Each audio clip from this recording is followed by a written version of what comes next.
Hey guys, EthDo here, and today I'm back with another Minecraft tutorial. And in today's video, I'll be showing you how to breed villagers, so that you can turn a small village like this into something more like this. I've been working on this village with my good friend EthDo for more than 10 months now, and at the last count, the village had a population of 322. This has all been done in survival, and if you choose not to believe that, here are some of the statistics to prove it. So how did we do this? And how can you, yourself, create something similar by breeding your own villagers? Breeding villagers is very different from any other mob in Minecraft. It is by far the most difficult, as it is not as simple as clicking on them with a specific item, like with every other breedable mob in the game. Instead, there are two main factors that affect villager breeding.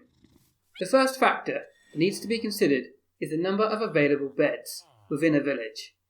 For any two villagers to enter love mode, they themselves must have their own beds. But not only that, there must also be at least one additional bed for the baby to sleep in once born. Simply put then, you need to make sure your village has more beds than villagers, if you want the population to grow. The number of beds in a village therefore acts as a population cap, as the number of villagers can never exceed it through breeding alone. The other main factor that needs to be addressed is food. For a villager to enter love mode, they must have at least 12 food items in their inventory. These can't be just any food items though. Only bread, potatoes, beetroots or carrots will do. Bread is arguably the best food to use, as unlike the others, bread counts as 4 food items to a villager rather than just 1. Though equally, you may want to eat the bread yourself and give the villagers lesser food items like beetroot. It's up to you. Villagers will pick up these items off the floor if you throw them down for them, but they will also farm them themselves, provided at least one of your villagers has the farming profession. As long as these two necessities are met, you should start to see some villager breeding. This typically occurs around the village bell, which is where the villagers will meet up once per day. You'll know when they're breeding when you start to see heart particles appear. So make sure your particles are set to all in the video settings. Don't be too disheartened if the breeding doesn't start immediately. It can take time for the villagers to gather enough food to keep breeding repeatedly, so do give it time. Also note that not every breeding attempt will be successful. Often, two villagers will enter love mode but won't produce a baby. The important thing is that they are entering love mode, as if they are, you know you've done everything you need to do to get things started. And in time, the baby villagers will begin to appear. Once the villagers do start breeding, as long as you keep adding more beds and providing food, they will continue breeding. If you want to speed up the process, make sure to have lots of farmer villagers and crops for them to harvest.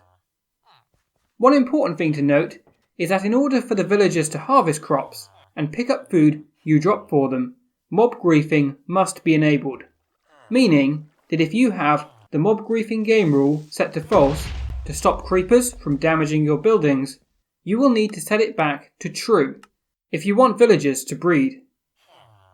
Likewise, if you find that the population is growing too fast for your liking and causing lag, then you can use this command to stop the villagers breeding. One final thing to consider is how you're going to protect your villagers.